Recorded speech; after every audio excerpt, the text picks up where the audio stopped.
Day 3, how to track calories. Hello everyone and welcome back. Today we are diving into a topic that's crucial for anyone looking to manage their body composition. Whether you're aiming to lose body fat, gain muscle, or maybe a bit of both. We're talking about the importance of tracking your calories and macronutrients. More importantly, why is this so important?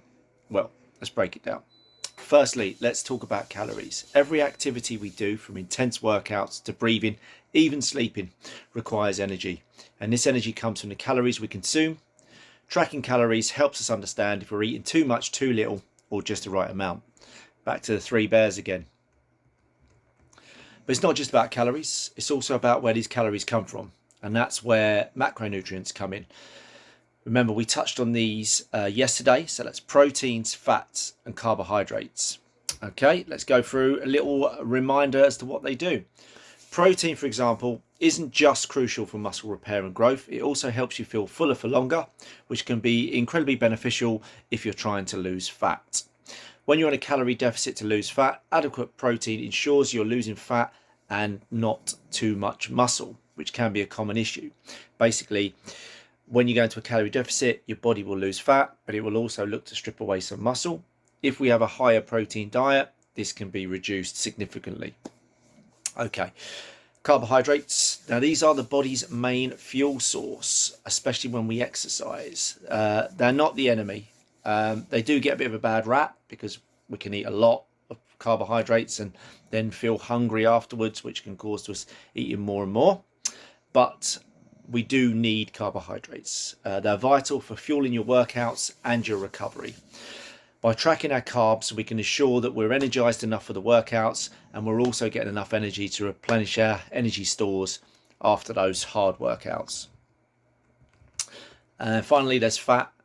Fat is essential for hormonal balance and nutrient absorption. Okay, a lot of vitamins and things require there to be fat.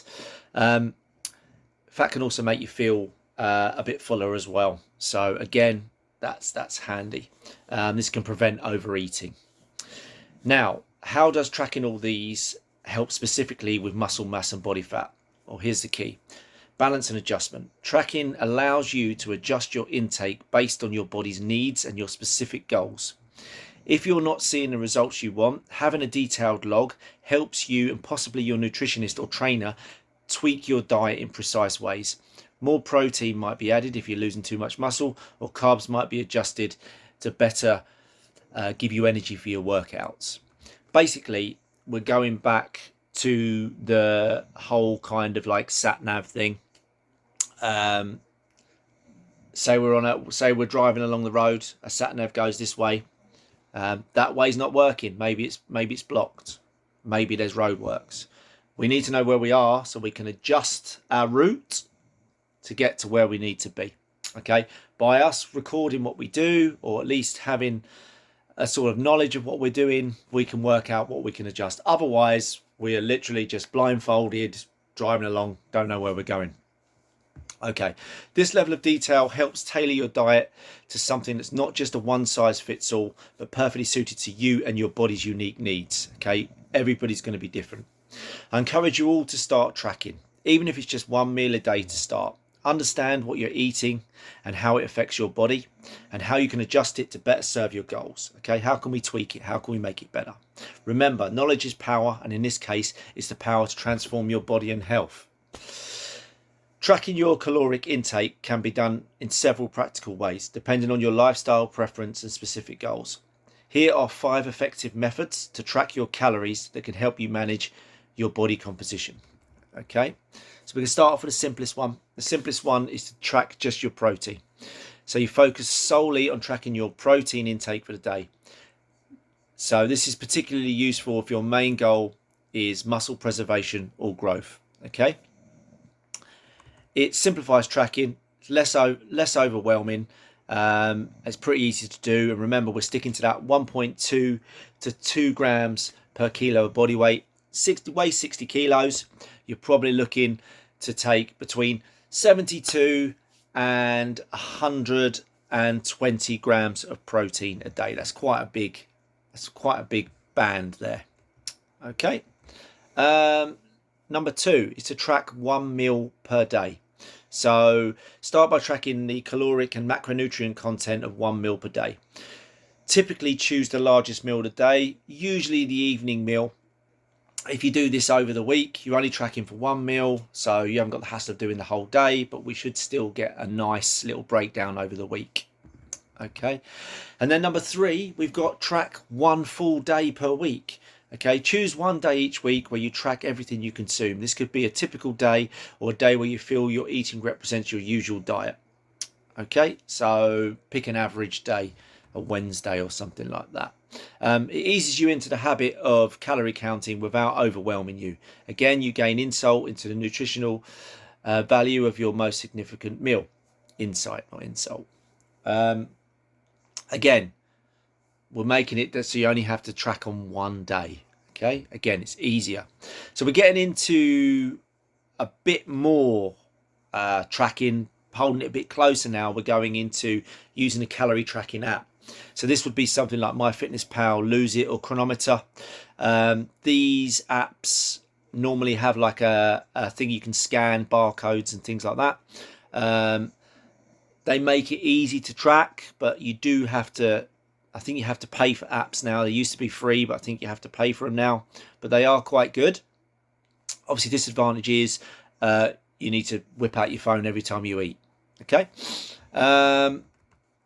Number 5 is keep a food diary, just pen and paper. Write down what you have. Okay.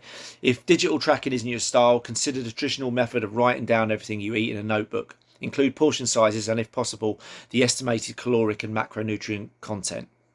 Okay.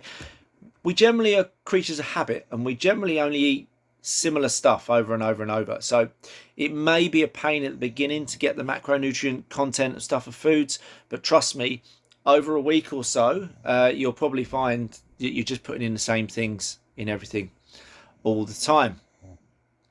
Benefits of this is writing down what you eat increases the mindfulness and accountability. So a lot of the time we eat stuff and we don't even let it sink into our mind. But when you start writing stuff down, you start remembering that you've had things. Okay, so it's very, very good for that kind of accountability and just for you to actually take in what you're doing. It also allows you to sort of think about why you're eating things. So, you know, why are you having those biscuits at that time, or why are you having? Is it because you've had a stressful work call or something like that, so you go and reach for it? Or are you just bored? You know, a lot of the time we're not just hungry, it's normally something else. Each of these methods has its own set of advantages, and you might find that a combination of several approaches works best for you.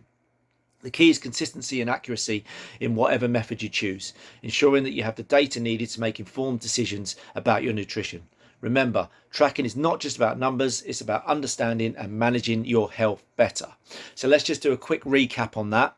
So we have got 5 different ways of tracking. Okay, we've got track just your protein. Okay, remember 1.2 to 2 grams per kilo of body weight every day. Track 1 meal per day over the week. Normally your biggest meal of the day, your dinner, something like that. Track 1 day per week, so a full day per week. Okay, from breakfast all the way through to the evening. Maybe do a different day every week. Okay, just see how that goes. It should be similar, but it might not be. Number 4 is download a calorie tracking app, MyFitnessPal, etc. Very, very simple to do. You just scan the barcodes. There's lots of stuff on there. You do have to be a bit careful because some people put nonsense ratings in there. You'll see, like, you know, it'll be like a chocolate bar and it'll be like 5 calories or something, which is obviously totally wrong. Number 5 is pen and paper. Keep a food diary. Okay.